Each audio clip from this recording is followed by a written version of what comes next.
So, my name's Matt, I'm one of the co-founders of London Gaymers, I'm Lucy, I'm the women's coordinator for London Gaymers. Justin, one of the other sort of monkeys who work at London Gaymers as well.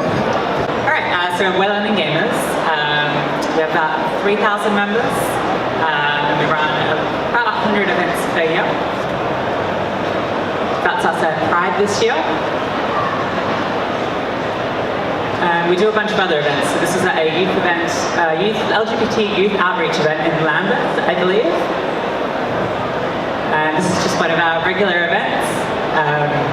We've actually just also started running women's events called She Plays, which we're running our second one at the end of November, which is completely sold out, which is really, really exciting. Which was 80 tickets. And we come to events like this and EGX. And we also do charity work. So this is with Special Effects, we did a fundraiser. Oh, and we how much we raised? And I think we raised just over 1,200 for that, I think. So just a content warning for this presentation. We're going to be talking about homophobia and a lot of those sort of issues. So just be aware that's the sort of content that will be featured. So this is our third panel here. So this time last year we did our first one, and we explored representation within video games, LGBT characters within video games throughout history. And then in May, we were on this stage in May, and we talked about what it's like to be an LGBT person in the industry. So today we're focusing on what it's like to be a gamer. Somebody that's playing the game, somebody that's experiencing the industry as an LGBT person. Cool, thanks Matt. So yeah, so we wanted to have a bit of a feel about bringing those first two panels together really. So what's it like for us as LGBT gamers, and what's it like particularly with different support that we get from some of the brands and some of the games that we kind of follow. I think the inspiration for this was this year over the Pride season. We suddenly started to notice that there were some more gaming brands that were supporting Pride, maybe being a bit more overt about LGBT support. And so that made us think, who's doing what and who's doing what well as well. So this is what today's session is going to be about. It's a bit of a deep dive into gaming brands and what they're doing for LGBT support at the moment. So, kicking off, so the logo game. So this is again what prompted us to notice it. Suddenly quite a few gaming brands and gaming publications were throwing some Pride colours up over the summer, which was really cool to see. So on the left here we have Kotaku, gaming publication. Kotaku are really good. Generally they do loads of LGBT and women's centric content throughout the year, arguing for diversity in games and sticking their neck above the parapet a bit. Sometimes all that stuff doesn't go down very well in the comments section, which we'll see a bit later. But again, in terms of logo, it's a little bit lazy, just a rainbow flag behind the Kotaku thing. But Kotaku generally do pretty good. Logitech, this was a bit random. Logitech just to feel like a rainbow flag behind theirs on social media. So yeah, updates did provide, but that's pretty much all Logitech have done. A little bit lazy, not really any work. Some better examples, so PlayStation, they did loads of cool cover photos and some custom stuff done. PlayStation as well, they've now been in Pride in London for 2 years? 2 years. Yeah, so they put some big efforts there. So again, okay, they're changing the logo, they're making a bit of effort, but they are throwing a little bit more weight into it in terms of representation of Pride. So, and that's really great. So, if you've got some gamers who are sitting there watching Pride and they suddenly see a PlayStation logo pass, that's amazing, it's really good. So yeah, kudos to them for that. Discord did a nice little job, a little bit work on their logo. We've got a soft spot for Discord. Discord is a really important part of London Gamers. It's the heart of our online gaming community. We've got the EU's biggest WoW guild, and that uses all the voice comms on there. So you'll go on Discord and you can see 100 gamers on there raiding Oldia at the moment. For the horde. Obviously you've been holding our back all day. So yeah, Discord again, a little gesture, but they're a credible gaming brand, and again, for them to be changing their logo like that, that's a really good thing. This one was a little bit random. Okay, so overclockers. So people heard of overclockers before? want. So Overclockers are a gaming PC brand. They kind of specialise in like components and things. So like an enthusiast brand. You can see their website on the right there. So it's all like it's very mass. It's super mass. It's like Call of Duty. It's like overclocking. It's like water cooled CPU coolers and like higher FPS and like the chairs are all big like racing chairs and it's all kind of so I was thinking like it's really weird because Overclockers are like a super mass kind of male-dominated brand. But I was thinking that about PC, but then about PC peripherals and bits. But then over like recently, like PC gaming feels like it's got a little bit gayer because you're like, okay, so they released their RGB mouses and stuff, and that was kind of cool. You get a little bit of subtle lighting, makes it look cool. And then you had like the RGB keyboards, more rainbows, then like fans, and then you've got like memory sticks. You can now get like rainbow memory sticks, basically. Motherboards as well. Like there's basically rainbows all over PC shit at the moment. So it's like it's just all over the shop. It's like so your average kind of like PC gamer master race bedroom now looks a little bit like this. This is Legends in Brighton, which is a gay club. So, Legends Brighton, PC Gamer's bedroom. Legends Brighton, PC Gamer's bedroom. So, okay, so maybe like PC Master Race isn't quite as super mass as it was anymore. But going back to Overclockers, they do still have that kind of quite, that kind of image which they're maintaining. So they updated theirs to be like, and they throw like for Pride. So they did like a nice work on their logo. And they also threw in like a RuPaul's Drag Race reference, which was a little bit, like you just kind of imagine the office like, we're going to do something for the gays. RuPaul's, they can go for RuPaul's reference, it'll be fine. But like kudos to them for trying, that's pretty cool. And again, it just struck me as quite interesting, because although a lot of this, a lot of the logo stuff can seem a bit tokenistic, like Overclocker's main kind of core demographic is that it doesn't particularly fit very well. So for them to kind of stick their neck above the parapet a little bit and support Pride, support LGBT gamers, I don't know, I felt I had respect for that because it was unexpected. It wasn't an easy win for them. And actually, as you can see from the comments section, which we haven't weighted too much yet, but a lot of the comments are really negative beneath it. So that guy there, he says like, now I know when to not buy my PC parts. So, again, for me, for some of these brands, and particularly some of the ones which are, where you less expect to see kind of support like that, it actually meant quite a lot for some like Overclockers to be doing that. IGN isn't particularly known for its that's gonna be weird. It's a very mainstream kind of gaming publication, I guess. It's not doesn't have like a particular like a left or like pro-diversity like editorial stance, I guess. But they still did it, and anyways, again, that's actually quite progressive. We're going to talk about Eurogamer in a bit, who we're big fans of. They have a really pro-diversity kind of editorial stance. But for IGN to do it, they're a little bit more mainstream. So yeah, really important. This one I think had like 25,000 reactions to it, and over 2,500 comments, which is way more than the normal kind of reactions to their profile changes. So it does show that this is like a really sort of contentious and kind of hot issue in the gaming community still. And it's not just even it's just changing on logo. It's actually quite a big kind of political deal, I think, particularly for these quite kind of mainstream publications. So yeah, and I think the one they did last year actually had 65,000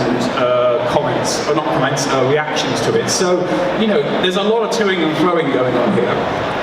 This was a really good comment on this. This was the guy who had 3,500 likes on this point. So you can read that. But he's a man. I'm marrying my future husband on Saturday. A bunch of family won't come because they don't approve of me marrying him because he's a man. It helps every little but to know the organisations like yours embrace people like me. Thank you for being awesome humans. So yeah, just some of the kind of the personal side as well that really kind of backs up that, because a lot of the comments again beneath that were things like unsubscribing from IGN, stop throwing the gay agenda down our throat, where's straight pride, all that kind of stuff. This is Naughty Dog. So Naughty Dog have a really good reputation, I think, for introducing LGBT characters into their games and representation. Some of the good examples recently have been things like The Last of Us, of course, and recently, when was it when they featured the kiss at the start of that was for Last of Us 2? Yeah, Last of Us 2 trailer. Yeah, and that was at, when was it? Was it E3 or was it? E3, yeah. E3 last So, year. a AAA kind of gaming company putting a same-sex kiss right at the front of its E3 presentation. Really impressive stuff. Again, this was kind of interesting if you look at the breakdown of the various likes here. So we had 25k likes, 16k all thumbs up. We had 2.5k angry people, 500 people laughing, 200 people shocked as well. You even had some like other shops here who are angry about it. So it does kind of show that even these kind of simple acts of kind of changing the logo can be quite like a divisive and quite a strong kind of political act at the moment. Oh, here they go. So Microsoft, obviously, if you're gamers, you probably have a good idea what Microsoft do. They make the Xbox, and they make games. They have their own game studios. So it was pretty low effort on their part, on their Twitter, but they did do a sort of microsite detailing what initiatives they were undertaking during Pride Month. And they posted a link to it and a little video on Twitter, and the reactions were about what you would expect. I support equal and human rights, but the Pride concept is garbage. Pride fanatics did not represent my gay friends. Pride, equity, I'm assuming he means equality. Man love man, that's not normal.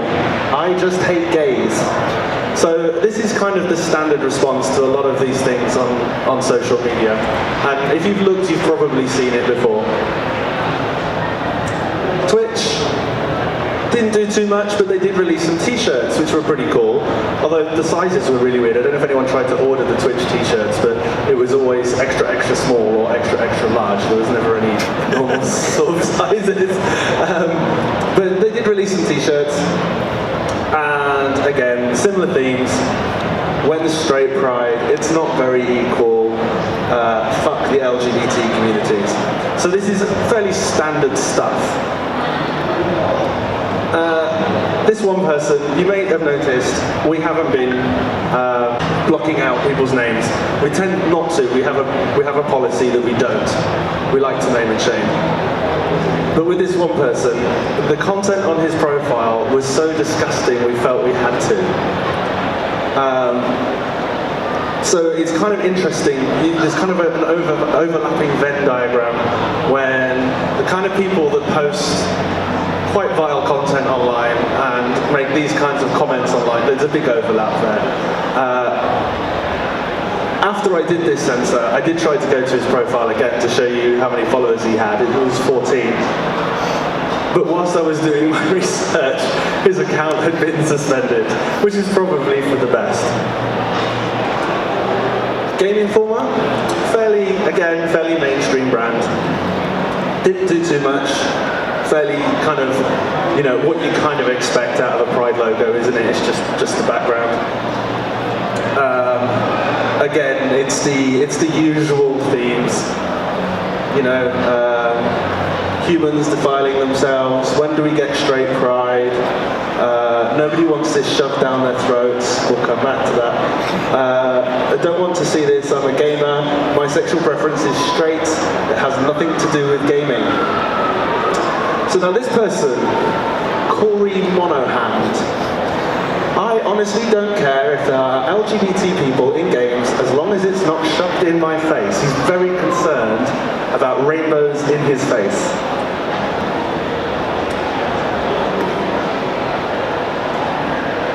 So somebody questions this, a rainbow shoved in your face. I just don't care, this flag is everywhere being shoved in my face. So that's 2. And again. 3. It's been shoved in my face. Apparently we're special because we take it in the butt. This person, Colin Ward, also concerned about his face. Is your face okay, Corey? Now, again, I've had to censor some of this because the response was quite disgusting. But I will buy a drink for anyone that can tell me how many messages he posted in response, because it's quite funny. If you can count this quickly. Corey was very concerned about Corey's face. Too many rainbows. So, there we go. This is some more, but we'll focus, again, I'd rather support another mental illness when straight pride. It shouldn't bother you, it doesn't bother me. But this last one here is, and this is another common theme, you're going to lose me as a follower, you're going to lose me as a subscriber, I'm not going to buy from you ever again. And the response from a lot of gamers and a lot of brands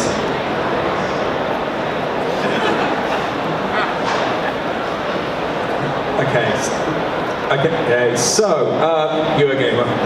We love Eurogamer. I hope that I mean, we're a little bit fanboyish about Eurogamer, but it's fine. It's a Eurogamer publication based down in Brighton, as clue.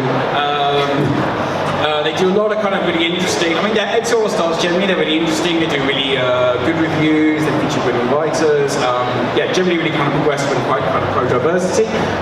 This year they changed their logo to be a nice kind of pride supporting one. They backed it up with a little bit more stuff as well. So they actually produced a pride t-shirt, which is really cool, some socks, and importantly all the money from the proceeds from that went towards a local Brighton LGBT charity as well, which is really cool. So great to see them doing that.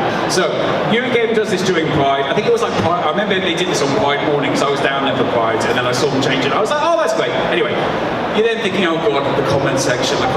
So you warily click on the comment section, see what's going to happen.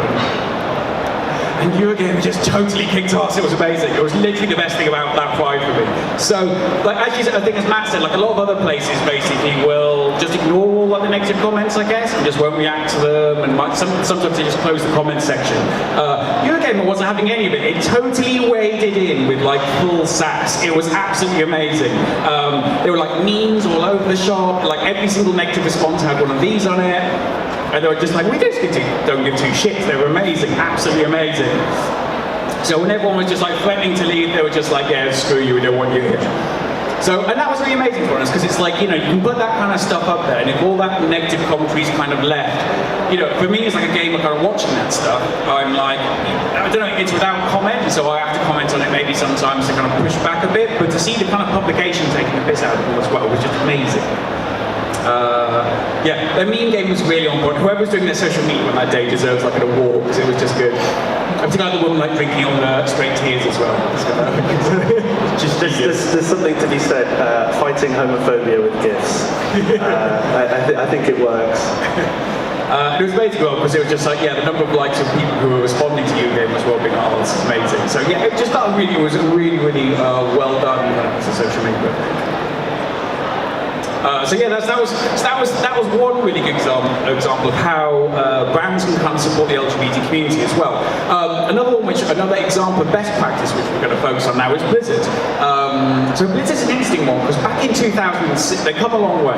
Back in 2006, there was a famous example where an LGBT player of WoW wanted to advertise their LGBT-friendly guild within just general, say, they're probably in bands just spamming, you know, LGBT guild looking for more members. At this point, Blizzard actually suspended that person's account and banned it, and they said that you can't be promoting LGBT content, and their actual reason why was because you're going to incite homophobic bullying, basically. So you're going to ruin the community, you're going to ruin the WoW community because you're making people be homophobic towards you. Obviously quite controversial at the time, it picked up some attention in the press. I think actually they got some help from some LGBT legal advice as well, and it went back, and then eventually kind of Blizzard rolled back on the decision, realising it was a little bit ludicrous to sort of penalise LGBT people for other people's homophobia. So, you know, they were allowed to make some guilds, and then here we are today. So, you know, we have obviously now in 2018, we have the EU's largest LGBT guild. So obviously a lot of things have changed at Blizzard. But Blizzard's really been amazing, especially over the last year or so. So we were actually contacted back in, was it the summer? Yeah, a little bit before the summer. By Blizzard, and they were like, okay, look, they've just kicked off the new Overwatch League esports, so it's like a brand new thing for them. They're pushing kind of quite hard, and they had some of their LGBT staff there, and they're like, look, we want to do like a Pride Day celebration for it. Like, I mean, like, okay, how's that work? This is a bit, you know, it's you don't normally think like esports and kind of Pride together. You know, esports again, it's a very kind of like hyper masculine, male dominated, a little bit misogynistic kind of you know, setting. It's quite toxic, but they're like, no, we're going to make this work. We're just like, okay, we'll try and roll with this. And to Blizzard's credit, they just threw a lot of stuff behind this. So they had like Pride sweatbands, they had a special event at their kind of main arena, which they were showing this. And obviously the Overwatch League is going worldwide as well. So we prepared our little viewing party, which we had in server in London. So we put that together, got this all together, and then they said, oh, you know, it'd be nice to get a little, you know, a little bit of a video clip of you guys cheering stuff. We were like, oh, that's cute. They might, you know, use on their internal like comms or stuff or various bits. on this beautiful Pride Day. Today, we're going to highlight throughout the broadcast all of the great Pride Day watch parties going on around the league. We want to start here with a big shout out for the London Gaymers, who are watching their team at Server Loading Bar in Shepherd's Bush in Jolly London. Thanks for watching, guys. Be proud of your Spitfire squad, and happy Pride Day. That's going to do it for our halftime coverage. We'll find The presenter's obviously never been to Shepherd's Bush. It's not that jolly. One interesting thing here, we actually spoke to the guy, we have a good relationship with Blizzard, and we actually spoke to the guy that organised this, and he said nobody at OWL or Blizzard told them to wear the sweatbands on cameras, but they did anyway, and I think that's a really, really cool move. And that was going out to so that stream there was going out to what, 100,000 people worldwide? I thought it was a million. Was it a million? Yeah, it was something like that. It was. So this is Overwatch, biggest game in the one of the biggest games in the world. The official esports of it, and they had Pride centering there. And so they featured us. The presenters and the casters had Pride wristbands on. They went over to America later on for the other matches, and they went to the gamer groups there as well. And what was amazing? So it wasn't, it just worked at multiple levels. They sent us these amazing loot boxes. Oh, so good. We weren't allowed to enter the competition for them. I was really bitter. Because there were these amazing, beautiful loot boxes that had all these cool shot glasses in and stuff. And they sent a load of those. They sent all these amazing Blizzard rainbow pins over as well. And then they kind of featured us. So do you know what I mean? This is like a community kind of outreach and support how it's supposed to be done. It's not just tokenistic changing a logo, but they did have the kind of balls to kind of put it up there on their main kind of social media, on their main content, feature it, but actually also provide the stuff to support the community as well. So hats off to Blizzard, that was amazing. We really, really appreciated that. Yep. They've carried on supporting us as well, so BlizzCon's coming up as well, and they've let us do an official viewing party, which they don't generally let other people do. And again, they're sending us loads of merchandise and loot for it, which is really kind of them. But yeah, it's really good. We've been actually chatting to the guy from Blizzard, who he's one of the senior programmers there actually, who wow, it was amazing. I was grill him about all the nerdy stuff behind it. But so they have an LGBT network there, and now they're kind of being much more encouraged to for those different staff members to reach out and support the community. It's not being kind of tied down by really kind of, aggressive kind of PR stuff about who's allowed to chat to the communities and things. Ordinary LGBT kind of members of Blizzard can go out there and do outreach with community groups. And again, that's hats off to Blizzard, because I think that's the way it should be done. It's not, a PR or a spinning or marketing exercise. It's about general community support and engagement. So yeah, they're really, at the moment, a real shining example of how to do that well. But it is not all rainbows and gifts in the land of gaming companies. Let me tell you the story of CDPR and GOG.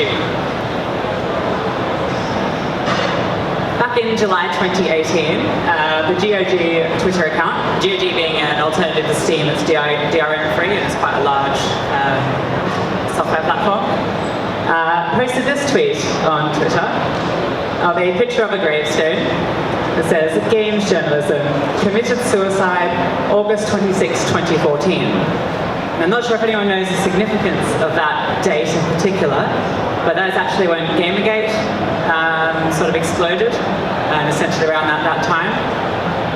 And they were doing it basically to promote Postal 2.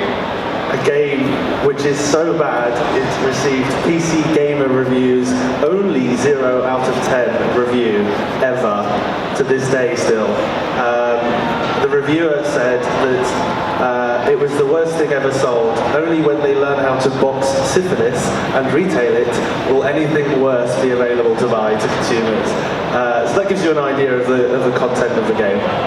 Yes, so not a great game, and a very, very, very poor tweet, making light of a very serious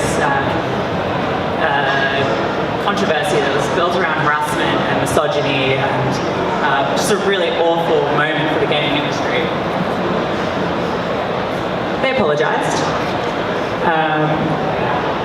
and in their apology, of course, said, "Our intention was never to hurt or condone hate."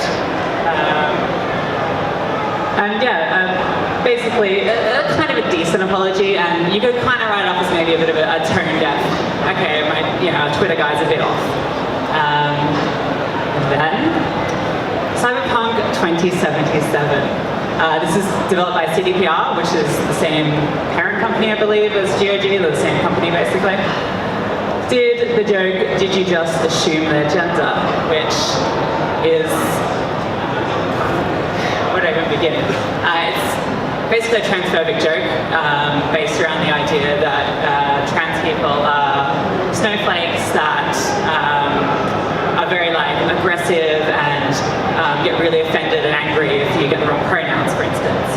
And I'll tell you, as a trans person and all the trans people I know, if someone stuffs up your pronouns or misgenders you, the last thing you do is make a scene about it.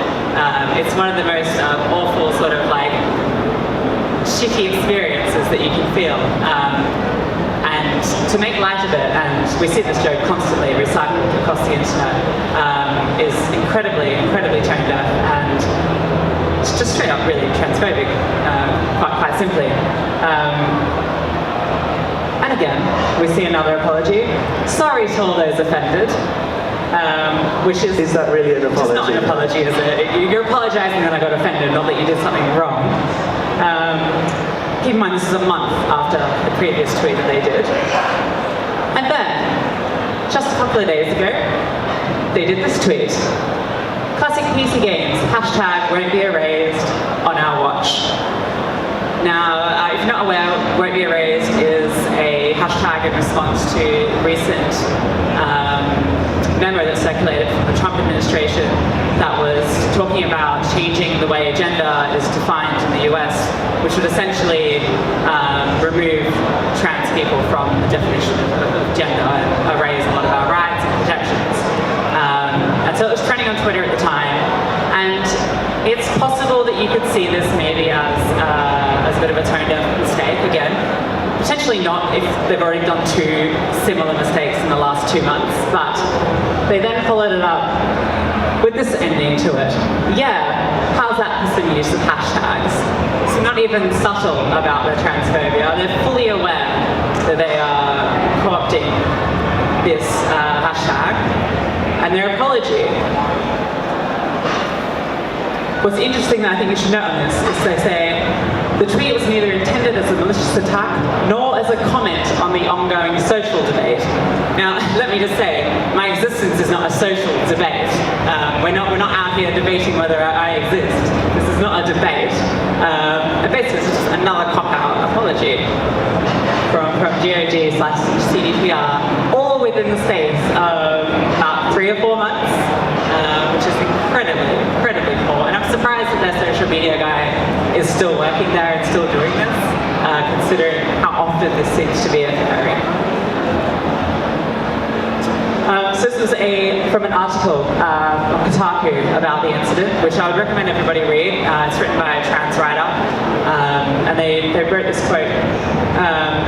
The tweets don't have to keep happening, and yet they do. And every time they do, CDPR's follow-up plea is about their intentions rings less true. And I think this is really true. It sort of hits it on the nose that it doesn't seem like they care that they're doing this, and despite the fact that they're getting backlash and they have to apologize every time, more or less the same apology, they don't seem to be making any changes or trying to improve because they just don't care. And I think what was really depressing about it as well, so I was looking at some of the articles on Kotaku and then Eurogamer as well, and I actually felt like with this, when somebody reported the story, I think, and a lot of the kind of comments felt like they were behind CDPR, I think.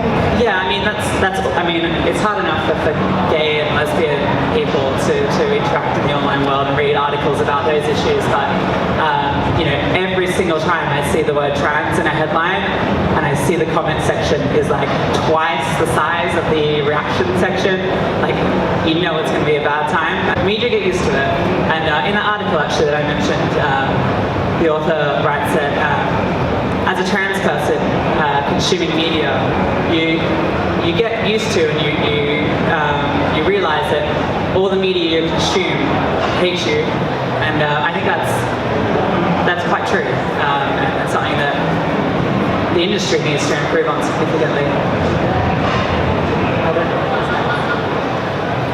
So a few just good examples there and a few bad examples of the kind of differences that gaming brands can make to our kind of experience as gamers, I think, and the difference, I don't know, Lucy, has that changed how you feel about CDPR and about kind of The Witcher or those kind of things? Yeah, so I mean, The Witcher is a massive series and one of the most popular RPGs of our time. And I know that a lot of people say that you should view the art separate to the artist, and that I guess one person's actions, the tweet and the running the account doesn't represent all the developers and the artists that are behind it. But the fact that it happened continuously and is repeated, the apologies are cop-outs, suggests there's a culture perhaps that exists there that is perpetuating this, and I don't think that they think it's a problem.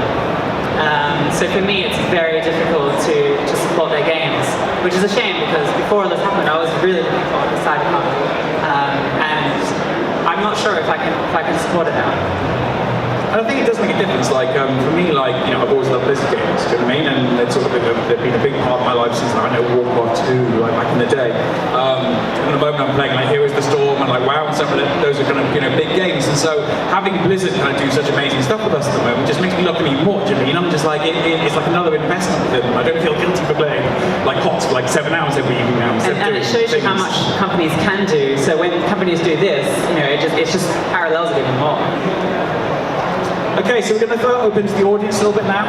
We've got a few questions which we'd like to ask you just kicked off. It's going to be like a showing hands job, so it should be an easy one to start with. Then we'd also like to hear about what you think about it as well, your experiences. If we have time. If we have time, how are we doing for time? We've got 10 minutes. 10 minutes, there we go, that's fine, okay. We're going to do loads of time. Okay, so we're going to do some show of hands, I think. Okay, so first of all, an easy one. Hands up if you ever heard something like "that's gay" used in a derogatory sense during in-game chats. That's most people. I mean, we can only kind of see you, but There's two hands over there as well. Yeah, so that's pretty much everyone. Okay, next one. Hands up if you yourself been called gay, queer, worse, or something misogynistic similarly during in-game chats. I'm putting my elbow up. There we go. I can't quite see all, but again, that's most people. Yeah, decent proportion again. Okay. Hands up if you think the likelihood of hearing that in games has reduced over the last 2 years. So do you think it's got better recently? It says hands down there, but we mean hands up. Okay, so hands up if you think it's got better. Yeah. A few people, I think so. Not as many. And it's an interesting one actually as well because I think we've got stats here. So this came from the Jason Rockwood Gamer Survey back in 2006. This is actually the last piece of academic research into homophobia in gaming, and it's 12 years ago. So obviously things have changed, but that's so gay, nearly 90%, and gay or queer is derogatory, just over 80%. So that's kind of reflective of what we saw with the hands today. So maybe it hasn't improved in 12 years. Yeah, so that's what the research says. It's kind of mostly in agreement with the hands that we saw here today. I was having a chat with my other half about this. He plays a lot of Overwatch, and he was saying that Blizzard's interesting games. They put a lot of effort into trying to tackle toxicity within their competitive games.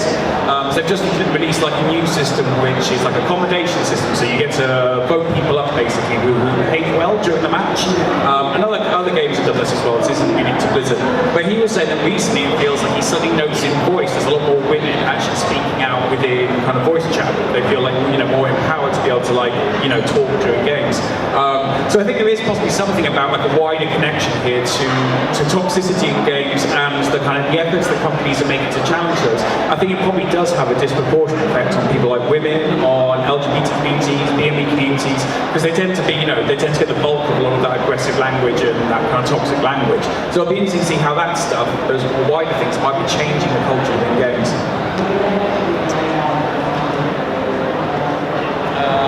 On that topic, hands up if you feel confident that reporting someone in game for transphobic, homophobic language would have resulted in action, like getting banned or something. 3 hands. 3 hands. Couple of maybes. Yeah, a few maybes. So a lot, again, like a lot of games have those systems in place, but obviously not a lot of confidence here that actually the thing is going to be acted on there. Okay, a little scenario for you here. Okay, so you're playing an online game with your boyfriend/girlfriend and some randoms who've joined the club. So it's a team game. After a few games, the randoms ask if you're friends, how do you know each other? So, first of all, I want you to imagine, so would you feel apprehensive about being honest to that question? So admitting to the randoms who you just played a game with, you're playing with your boyfriend and girlfriend. Hands up if you were in WoW and you'd feel apprehensive about that. So even if you don't play WoW, just imagine. Okay, so only a few people feeling apprehensive in WoW. Okay. Would you feel apprehensive if you were playing something like Overwatch? Okay, a few more hands. Still different hands going up. How about if it was something like League of Legends? Lots more hands have got at that time. Okay, loads more games. How about something like a sports RPG, so like FIFA or Call of Duty?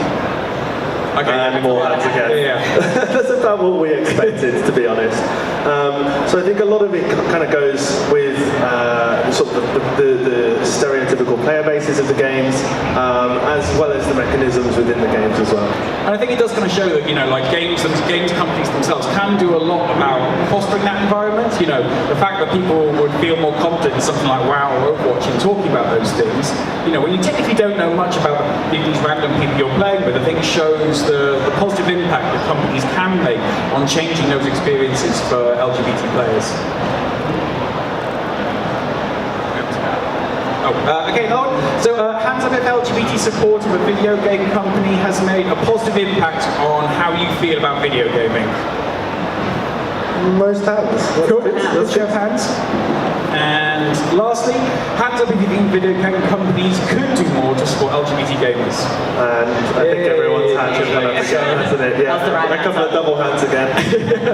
So again, yeah, just to kind of reinforce that, you know, that this support isn't always tokenistic. It can make a really big difference, I think, to the experiences of gamers, both in positive and really negative ways. So really, I guess now we've got like 5 minutes, so we can maybe have 1 or 2. Does anyone have a specific sort of story about how they've experienced bullying online and then they've reported it? What was the outcome of that report? Or anything like positive, like a company that you think has done really well, something that's made a difference to you? Any comments on the above? Anything at all? Somebody's up, yeah, over there. We have a microphone. We've got a mic coming. 1 second. It's not so much a story, but I want to echo that Blizzard have been really good for like improving stuff like that, especially with you know, having an openly LGBT character with Tracer was such a huge step for them. It meant a lot for a lot of people that I know, myself included, to see actual representation was such a huge thing. Yeah, Tracer's an interesting one, just very quickly, because she's the face of Overwatch, essentially. But one thing that's quite interesting about how she's presented is she wouldn't actually know that she was queer unless she read the comics. Exactly, yeah. One more? Just a quick question. If next year CD Projekt Red changed their logo to LGBT colours, do you think you could forgive them, or do you ever think in the future if they try to promote, or do you think it's done complete damage now? I think they'd have to acknowledge everything that they did this year and actually genuinely apologise for it and show that they've changed. And yeah, I mean, of course, I think the world has changed a lot and things do change. So there's definitely a potential that could happen and I could support it. A rainbow flag does not an apology make. It is an interesting one though, because actually, like, you know, a good chunk of CDPR's fans at the moment are probably cheering them on in their kind of, you know, slightly douchebaggy response and homophobic response. So, you know, even them just changing their logo, even if it's not a response, would have a kind of political impact a bit. Do you know what I mean? It's like you know, that would hack off a number of their fans who are thrilled by their homophobia at the moment. So it's you know, even in the worst case scenario thing, I think some of those small things can still have a political gesture. We probably have a time for another question if anyone else has got any more questions. There's a hand sort of going up over there. Sort of. Yes? Yeah. Cool. So it was more of like a comment. So it was the creators of Cyberpunk 2077 that made those Transformer comics. Like, it doesn't make any sense, seeing as it's a whole game based on augmenting yourself. With, like, Yeah, Exactly. This is it seems a bit weird. Yeah. Yeah, and so it's just weird to hear about it because I usually pay attention to stuff like that, but I didn't hear anything about it, and I was like, again, super excited for Cyberpunk. Yeah. Now I'm kind of like, it was such a cool game. I'm like, it doesn't make any sense. Why would you do this? Why would you? And like you said, it doesn't even thematically fix. If you look at Cyberpunk, it feels quite queer. Do you know what I mean? It's like it's it's a little bit post-gender. It's like technology, like it questions that all those notions of like nature and what things are whole, all that kind of stuff that underpins stuff like queer theory and stuff. So to then take that and like roll back, it just felt like understand your IP. Do you know what I mean? It's like what? Thank you very much, everyone. Thank you so much. Thank you.